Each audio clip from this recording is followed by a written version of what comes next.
Hey everybody, welcome back to Blood Feather Productions, and today's video is going to be about the comparison between Young Justice versus Teen Titans. Which one is better, in my opinion? I am going to break it down to a couple of key things, and to be honest with you guys, I've been planning on making this video prior, kind of leading up to Season 4, but when I started watching Season 4 of Young Justice, it was really kind of, I was kind of on the fence, but as the entire season has now finished up, I can definitively say Young Justice is better than Teen Titans. And I saw some comments, you know what I'm saying? I'm not gonna say something. I'm not gonna guess. I saw a comment, just talking about that, really, that nostalgia, and that's not the first time I've heard that. Plenty of people look at me sideways when I say Young Justice is kind of doing it better than Teen Titans, but in this video today, I'm going to break it down for y'all, okay? I got just a couple key things that I really think that Young Justice does better than Teen Titans and puts it over the top. Now, there's 4 metrics that I really think Young Justice really overtakes Teen Titans in. Those 4 metrics are the amount of episodes/seasons, the character development, the storylines, and finally, the villains. Those are the 4 metrics I think that Young Justice just over these 4 seasons have shown, and even the 3 seasons previously kind of just showed me that they're doing it better than Teen Titans, and I'm going to explain why.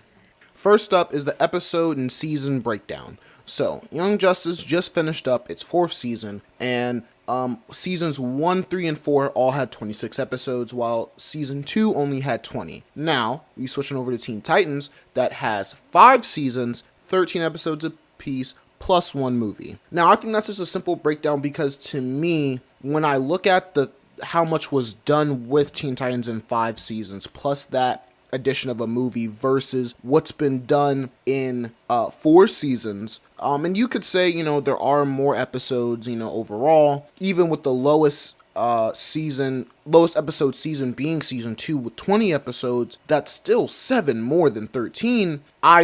The way I see it is Young Justice they utilize the episodes that they have more. And they have more of them, I would say there are some episodes of Teen Titans that kind of just feel wasted. Just events that are just kind of happening that don't have anything to do with anything else. Just kind of a villain of the week episode you could skip in a rewatch. But with Young Justice, almost every episode has meaning. Season 1 has a couple throwaways, and I think season 2 has a couple as well. But really, when you get into season 3 and especially season 4, there really aren't any throwaway episodes. If you really want to know and understand the bigger game that's happening within the world, you're gonna need to watch every episode. And I really like that. It really gives me a reason to go back and rewatch and say, oh, I didn't even remember that. Where did that come from? Oh, I must have missed that in one of the episodes I watched before. And Teen Titans just doesn't always have that. Yes, they have great episodes dedicated to characters, but those come a few at a time. And in Young Justice is really more almost, especially towards season 4, almost every episode there is a character that's getting expanded upon in a new way, a character we haven't seen or a character we have seen. We're seeing a different side of their life that we just haven't seen before. And that perfectly segues into the next part that I think that Young Justice does better is the character and the character development. I can't speak enough of how much we see in these characters, and we don't only see them grow in personality, but we also see them grow in age. We see things happen different. We see how a character would have maybe handled things one way in the past, but now through years of growth and experience, they're handling it a different way. I think Robin's a perfect example in the Young Justice universe. Watching him go from Robin to Nightwing was awesome. I don't think there's a person I can really find out that's going to say they didn't enjoy that, because it was such a jump. It made sense. It was good and it was done well. And that's not to say that Teen Titans didn't do their character developments and character growth well. Just from, for me, it's really more that Young Justice kind of develops multiple characters every season. For Teen Titans, because it was more of a restricted cast, it really became more, maybe 1 or 2 characters per season got some development. And it's not to say those characters weren't developed. They were good, they were awesome, and they had their place, and they had their roles well. It's just in Young Justice, you're getting the core members and then some. And when I say and then some, I'm talking about another 5 to 10 characters away from the core cast that get different levels of development over these 4 seasons. And that alone, you just can't, whether you like those characters or don't like those characters, even if you have an opinion on those characters, that proves that Young Justice made you feel something for that character, and that's so many much more characters than the core 5. And again, I'm not saying that what Teen Titans did was a bad thing.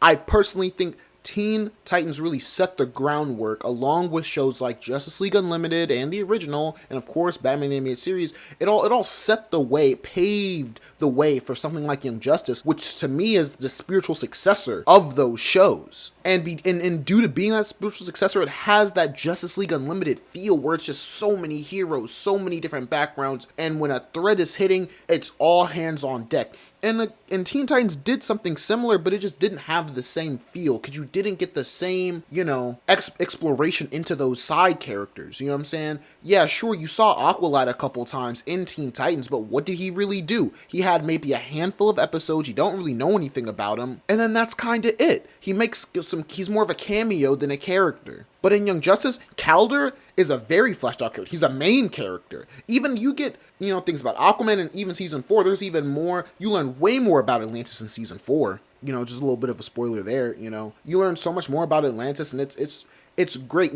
Season 4 especially, I'm not going to spoil a whole lot, but just on what they did, they went so in depth into so many different cultures in the DC universe and different things that go on in the DC universe that you're just not used to seeing with these regular shows. And that takes me to my next point, which is the storylines. The storylines and the character development kind of go hand in hand, and these two categories really go hand in hand because the storylines are so interconnected in this show. There are things that happen to characters that you will sit there and think that's just in a vacuum, but no, it has such a over broadening, ramifications for later. Everything that went on with McGann and Connor and everything in those first couple seasons was great, and I love it. And Teen Titans just doesn't have the same thing. There are things that are foreshadowed. The Raven finale is very much foreshadowed, along with Terra and even someone like Slade coming back, but it just does not have the same gravitas as the things that happen in Young Justice. They will sometimes have more than one threat per season. That's really messing up the superhero community. And again, I think that's what it is. It's that kind of full view of the entire superhero community that you see in Young Justice that really puts it over. You know what I'm saying? I want to keep reiterating that it puts it over Teen Titans just because the world feels more real. When the time skips happen, we realize there are things that happen. People have changed in the time that we haven't seen them. You know what I'm saying? That this world kind of moves on whether we're watching it or not. While with Teen Titans, it was so much more of a cartoon, and there's nothing wrong with that. However, it was very cartoonish. It kind of broke the fourth wall a little bit, had these kind of crazy animation effects and everything, and that was funny. It was great, but it was kind of a show made for kids, and Young Justice, kind of as the name suggests, for a more young adult audience, because it just goes deeper. And, at the end of the day, these are cartoons, these are superheroes, these are make-believe characters, but just the themes and what's happening in Young Justice just seems a little bit more mature than Teen Titans. Now, don't get me wrong, Teen Titans had its mature themes. One of my favorite episodes is the episode where Robin is, being fucking berated by Slade, is hallucinating this man Slade for the entire night, and all his friends are like, bro, this nigga is crazy, and he was pretty much infected with a virus. To me, that's one of the best episodes of Teen Titans, and that type of feel that I get from that episode I get that so much more in Young Justice, so much more consistent. And at the end of the day, the storylines just kind of hit harder, they're deeper. You learn, they put in new gods in Atlantis, and you even see, you even see more than one Green Lantern at a time on the team. You barely ever see it. We saw that in Justice League Unlimited a little bit, but they kind of just stayed with we got one Green Lantern. That's all we need. But I digress. That's not really what I'm trying to focus on here. Let's move past it. Tell the story, please. Just a kind of side note. But yeah, the storylines are just deeper in Young Justice. They just do a lot more in it, and it may just be because they have more episodes and have more time to do it. But like I said, Teen Titans kind of paved the way for Young Justice, and now I think Young Justice kind of surpassed it. Now, the final thing is the villains, and I know this is going to be controversial because Slade, Trigun, even Terra for a short stint, all crazy villains within their own right. I'm not going to say crazy, all great villains in their own right. Definitely all had impacts on the story. Slade especially, try saying that 3 times fast. He really was tormenting the shit out of Robin. Here's all I have to say. I say one name, Vandal Savage, okay? I'm not going to say him alone, but just the concept of the light And the idea that these niggas have been conspiring against the heroes for years, and that no matter what the heroes do, even when they see themselves taking a win, it is still somehow a loss in the grand plan of the light. And I love that. I love that. I mean, personally, I love to see heroes lose, and I love to see heroes struggle, because if they're just wrapping up crime all the time, what the fuck do they need to actually be superheroes for? They let the police handle that shit. But I love the deepening of, not only, like I said, when it comes to characters, villains get some development too. You know, the Lex Luthor, Connor Kent storyline was amazing. You know, all of it. Vandal Savage really takes the cake though, you know, especially in this 4th season. Again, I'm not gonna spoil too much, but in this 4th season, he really shows off,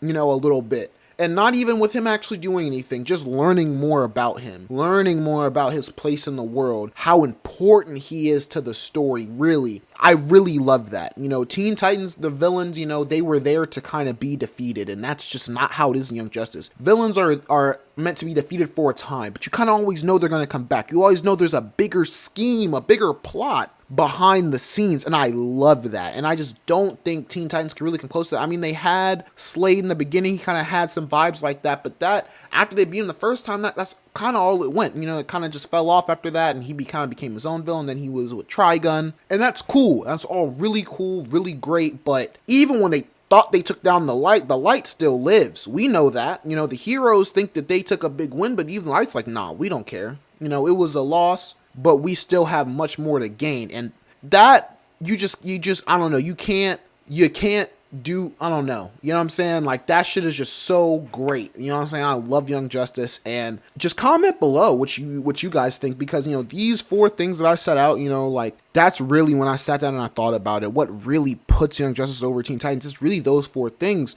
Because when I think Young Justice, those are the things I think of that make it such a great show. The characters, the storyline, what they've done in only 4 seasons, and most of all, the villains. They're one of my favorite parts of the series. And, you know, that's all I got to say on the matter. You know, put in the comments below if you agree with me, if you have seen season 4, if you agree with me, if you haven't. I would really recommend go watching and come back to this video. But all in all, thank you guys for watching, and I'm going to see you on the next one. Peace!